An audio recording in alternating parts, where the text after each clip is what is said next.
Well, what do you say, I mean, about the people who compare you and Kim? Is that if I understand correctly, y'all are good friends? Real good friends. I take that as a compliment. Kim does her thing, Reese. She's Queen Bee, and I give it up to her. She did a, you know what I mean? She was doing a thing before me. She paved the way. Right. She was the first one coming out with the little, you know what I mean, the Right. sexy things. Right. She did her thing, and she's doing her thing, and that's my girl. So at the end of the day, when all the haters were still yapping, we said that counting our millions, like, how much you got for that remix? You got a new plaque on your wall? You know what I mean? So it's like, yeah, it's all good. In my pussy while I watch cartoons, sleep till noon. Rap pen beers here, baby drinkers beware. Mostly dope she wear. Loving this life, waiting for Kim album to drop. Knowing it's tight, standing center stage, closing the show, holding the gap. Since you opened up, I know you're hoping to sweat. The beef between Foxy Brown and Lil Kim.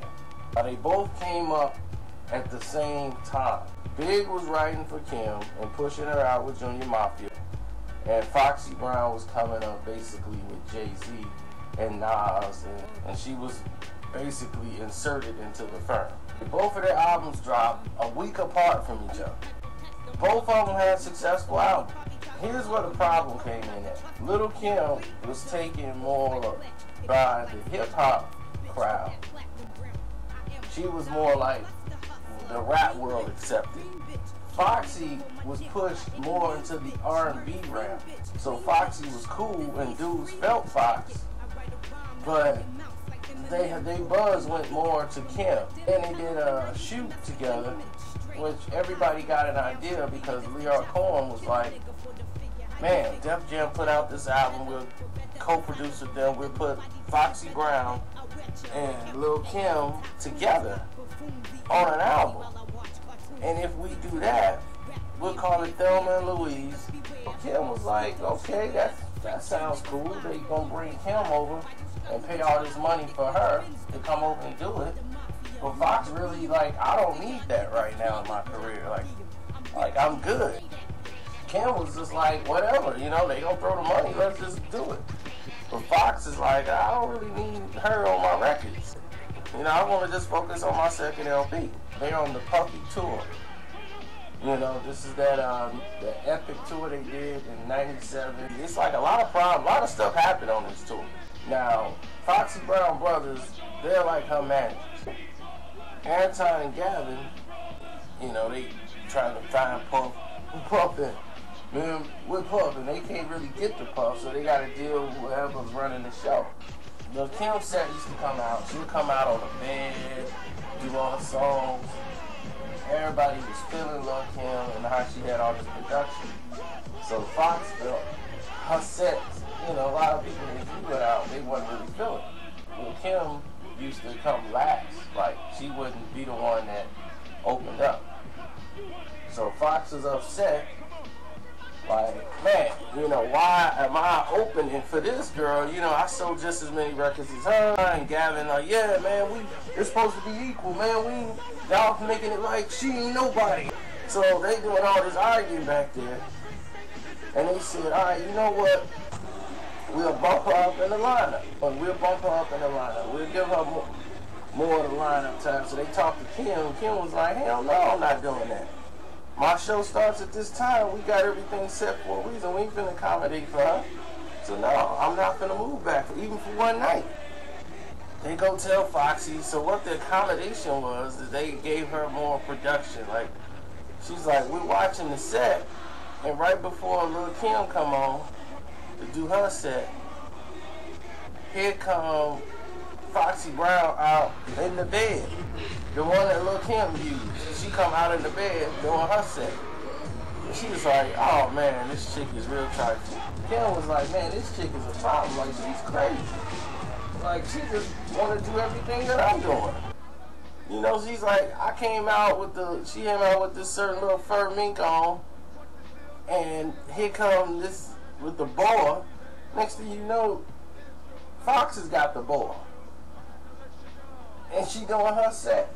So from then, they ain't really been cool. Like, she's like, you know, she's just weird like that. She's like, she wants to be like in competition. I guess that make her feel like, you know, better, or that's how she perform better. But she's like, I ain't got time for it. So Kim basically left it alone, didn't really say nothing. They just, once the tour was done, they just didn't speak through the rest of the tour.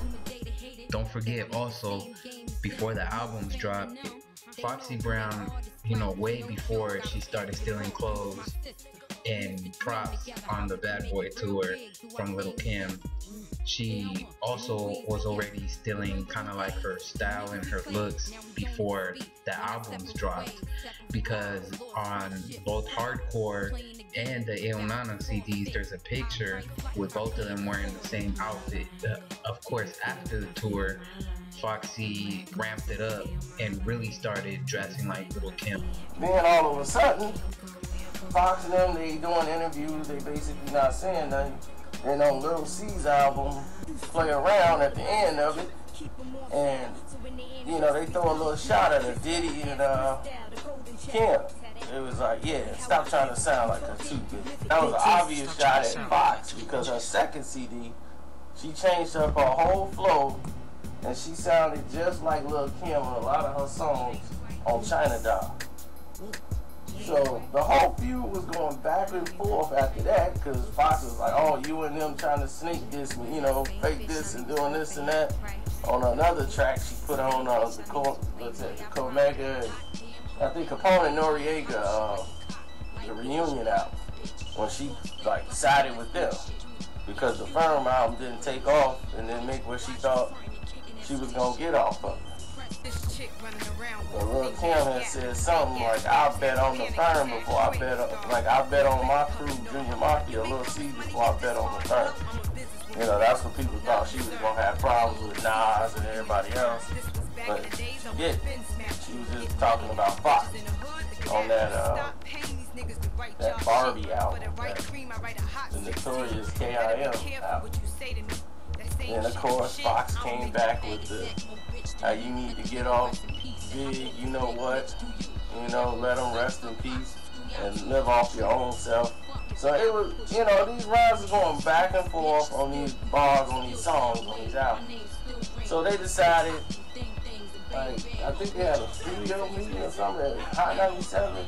They was both coming out there to do their little set, and they ran into each other. And see, the thing is this, Kim, Crew, D-Rock, Gunna, they really didn't get along with Foxy's brothers anyway. Gavin is the one that really instigated a lot of stuff. He wants to be out there. He wanted to be a star. He loved to be in the moment. So once they saw each other, it was going to go up. People locked up behind that to this day. Let's just say there was a shoot. Somebody got shot.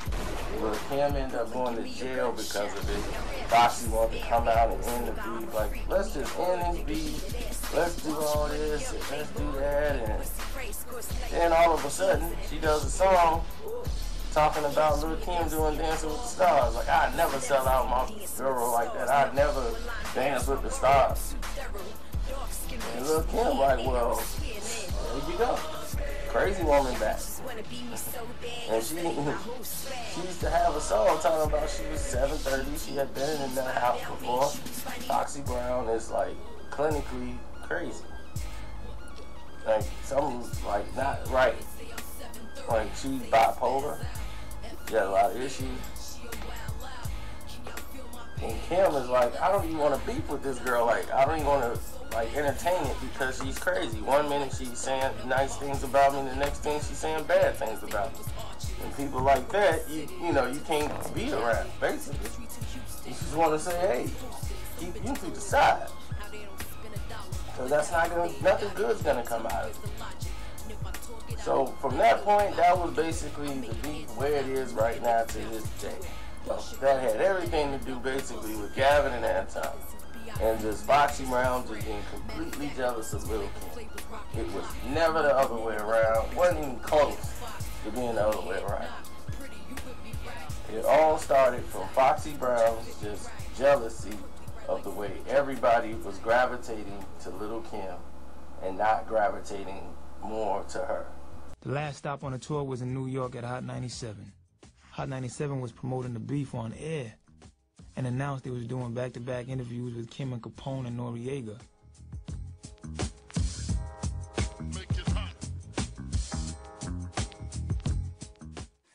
Kim, what was your most favorite song to record on this Notorious K.I.M. album? Oh, I have a few favorites. I like Custom Made, Notorious K.I.M.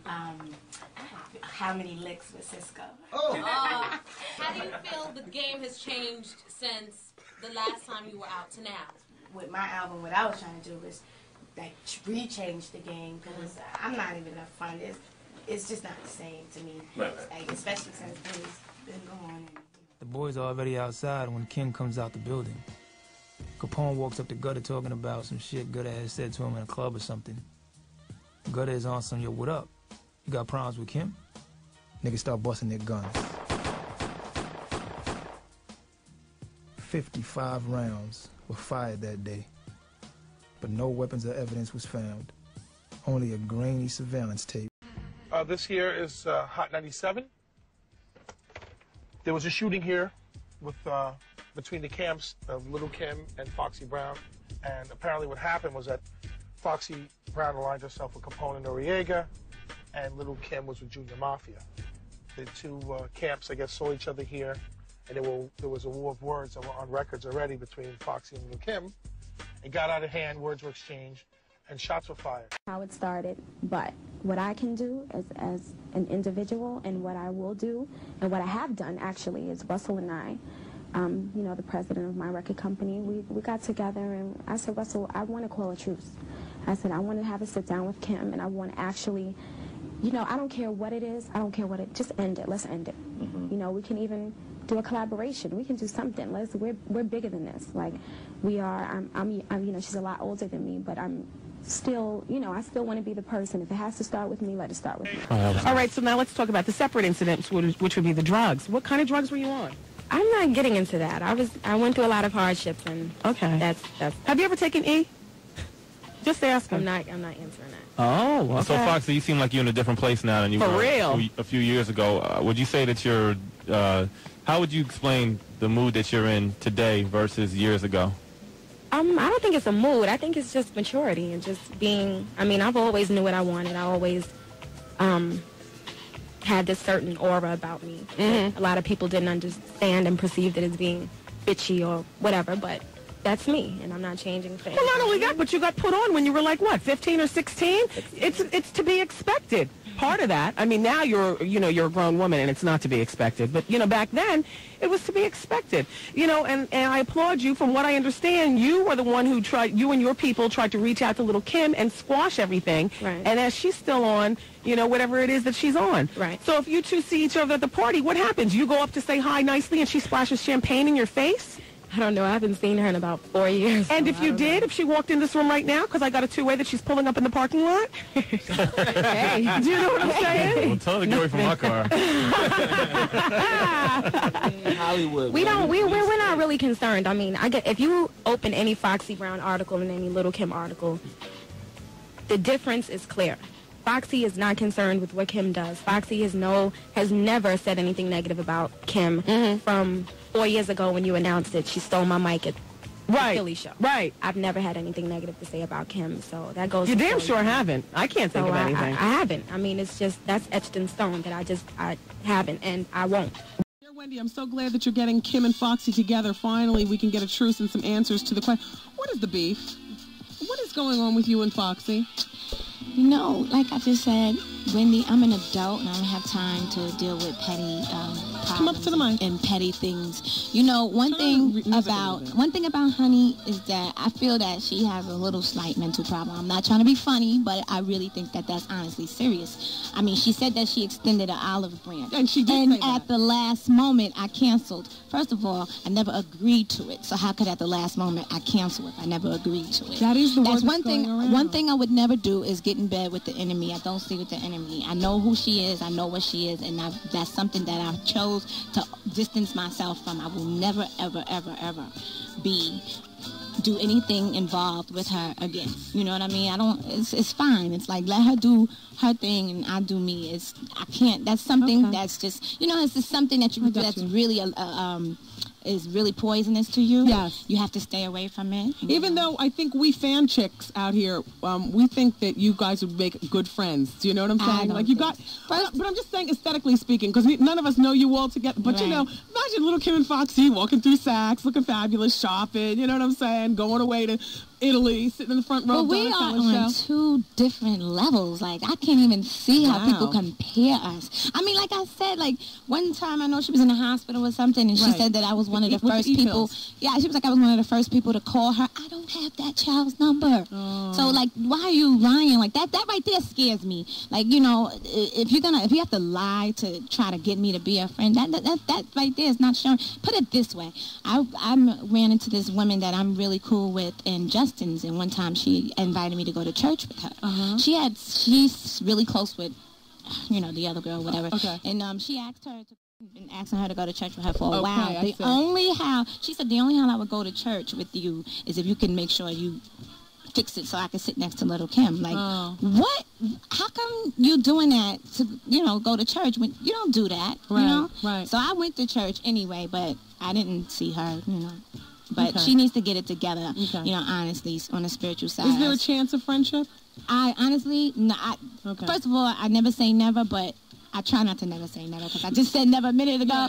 But honestly, that's not something. So Bino, Sin, and all three people were looking forward to the reuniting of Kim and Foxy. And, you know, because I said it on the radio, I said, well, Kim's coming up, maybe we can get Foxy to come up, maybe we can get you all to reunite. But you've already said that is not happening. No. And, period. Sorry to all of my fans, to all of her fans, but no, that won't be happening. You know, she's in love. She's with the reggae dude who's in her video. Good for her. That might be good for her. Well, Spraga. Well, you know, the dude that she was engaged with, corrupt. The girl, she's pregnant. Sorry, but she's pregnant. Oh, really? Yeah, the baby's due like sometime, I think, in the winter. Wow, good for them. That's good. You know, let's love in the air. 106 tweeted, would Lil' Kim ever do a very long-awaited collaboration with Foxy Brown after all these years? No. No? Why? Okay. No? Oh. No. So many you know, that would be a hell to the no. Yeah. To quote you know, when people don't change, it's like, you know, I'm a very forgiving person, but you know, at this point, I don't really see the point. So. Okay. Wow.